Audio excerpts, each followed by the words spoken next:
Well, let's get across the market open. Peter Maguire joining us from trading.com.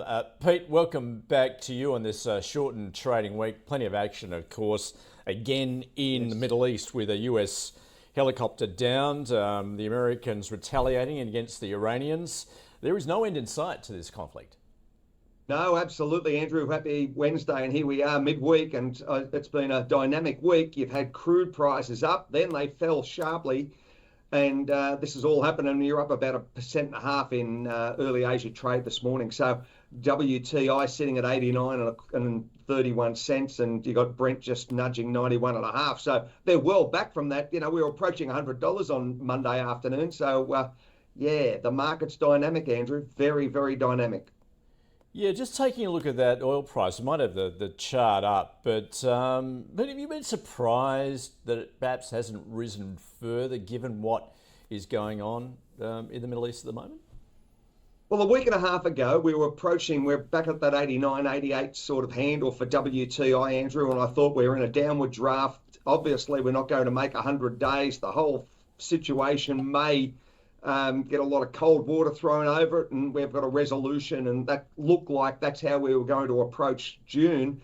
And then all of a sudden, the dynamic changed Friday, and then of course what we saw on Monday, prices well and truly bid up over nearly at $100 for Brent, and then they've washed out. They're down $7 from, or $6.50 from Monday afternoon, which is a big fall.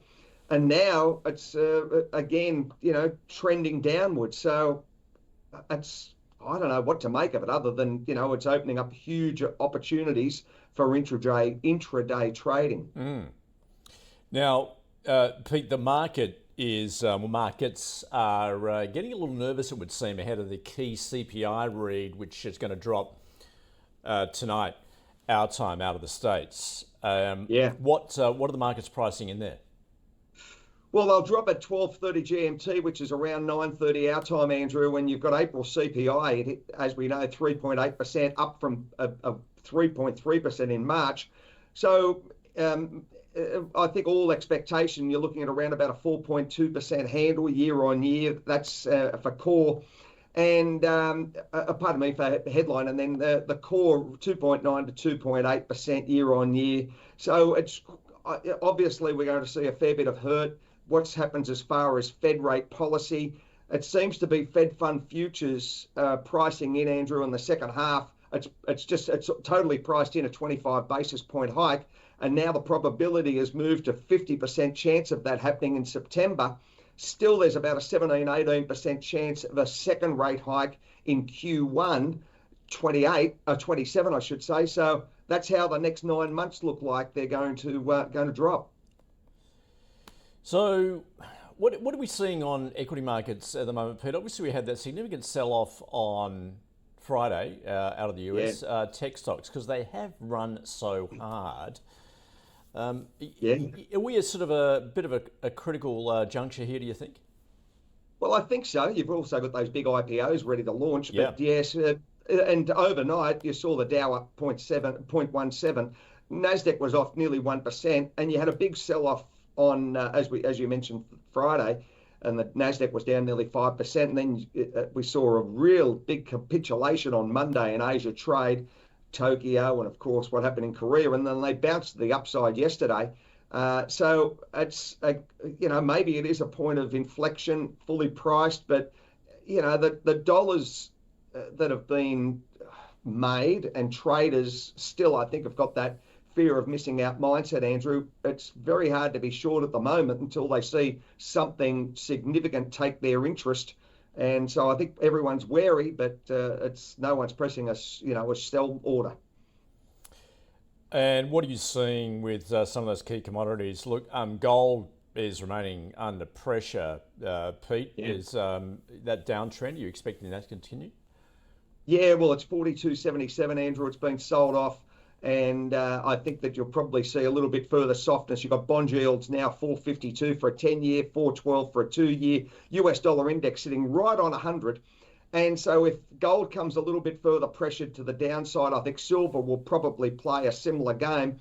and it's back at $65. So a lot of the hot air's been taken out of it. You probably see it come down another maybe $80 to $100 for gold. Let's see where the floor is. And it's very dependent on what happens as far as equity markets, bond yields, interest rates, forecast, and of course CPI. So we've got a lot of data dropping, and the fund money I don't think attracts to gold at the moment, Andrew. It's more interested in the wild energy markets that offer big intraday trades. What about Bitcoin, Pete? It would seem a lot of that liquidity has been sucked out of the market, particularly we talk about those massive IPOs that are coming. Yes. Well, Bitcoin under 62,000, Andrew, 61.8. So again, the smart money's not holding that trade. It's maybe you're looking, the people that are buying it for a longer term, but for intraday trading, it's still very volatile.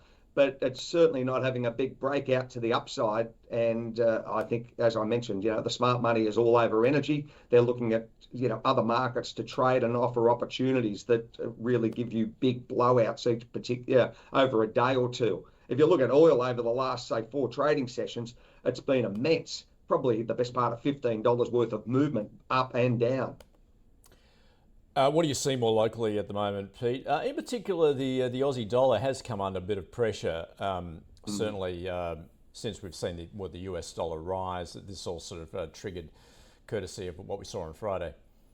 Well, exactly. And the expectation as far as rate policy in the States, Andrew, that US dollar will probably edge up further. You've got bond yields that are, very, very hot. So that naturally impacts our dollar. We're at 70 and a quarter, 70.25.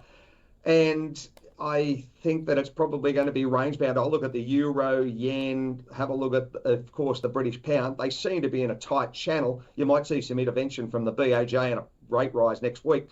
But, as far as the Aussie's concerned, it just doesn't offer a great degree of, big intraday or big opportunities over a week. There's certainly a dollar to be made, but you've got to be very mindful. It seems to be very much in a channel.